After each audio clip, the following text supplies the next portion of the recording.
Hashtag the E-Myth Revisited, why most small businesses fail and how yours can survive. Here is a startling number: 8 out of 10 small businesses fail within their first 5 years. Not because the owners lack passion. Not because they chose the wrong market. Not because they ran out of ideas. They fail because the person who started the business is almost always the wrong person to run it. That is the central, uncomfortable truth that Michael Gerber uncovered in one of the most important business books ever written, The E-Myth Revisited. And once you understand what the E-Myth actually is, you will never look at a small business the same way again. The E-Myth stands for the entrepreneurial myth. And the myth goes like this: if you are skilled at something, if you bake amazing bread, if you write brilliant code, if you fix cars faster than anyone else, then you have what it takes to run a successful business doing that thing. It sounds completely logical. It feels intuitively correct. It is almost entirely false. And millions of hopeful, talented people have learned this lesson the hard way, often losing their savings, their health, and their sense of purpose in the process. Michael Gerber published The E-Myth in 1986 and then expanded and revised it in 1995.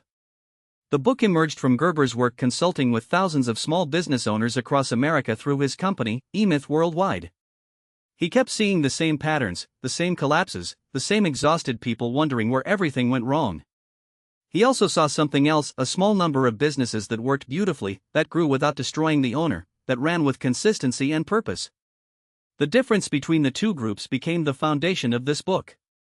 Gerber introduces 3 distinct personalities that he says exist inside every business owner. The first is the entrepreneur.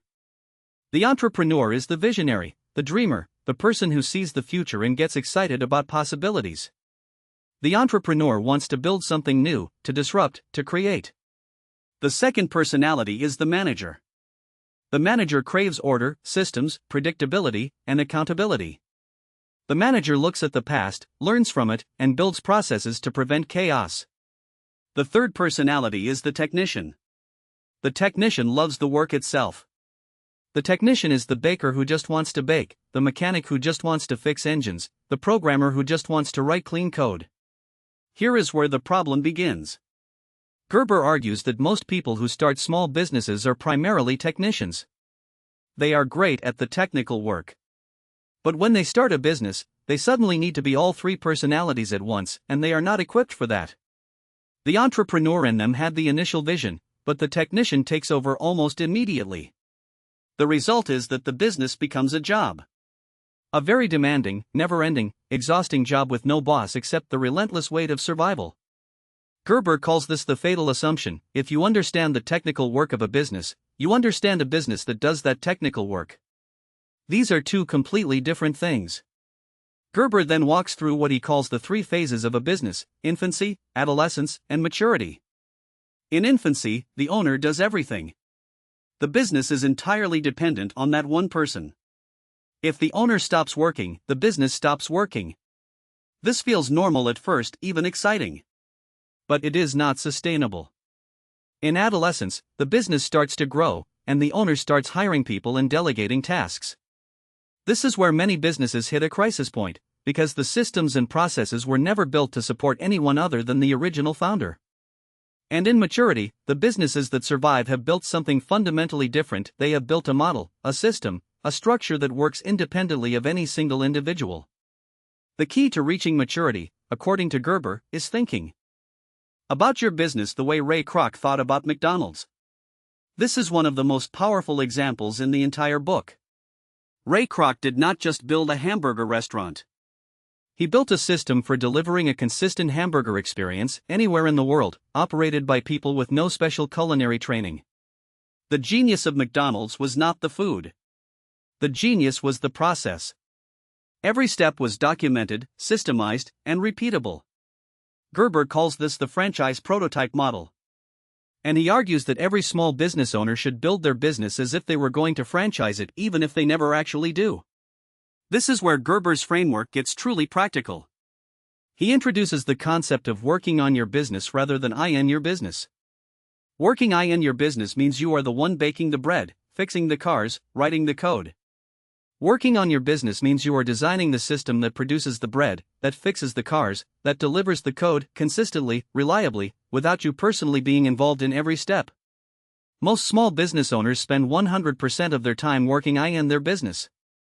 The transformative shift happens when they start dedicating real, protected time to working on it. To build this kind of business, Gerber outlines 7 essential elements that need to be considered during what he calls the business development process.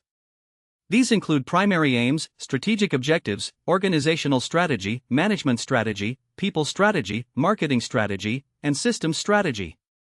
Each of these elements forces the owner to think like a CEO rather than an employee. Primary aims ask, what kind of life do you want to live? What does success actually mean to you personally? Strategic objectives ask, what does the business need to look like to support that life? These are questions most people never ask before opening their doors. The organizational strategy section is particularly illuminating.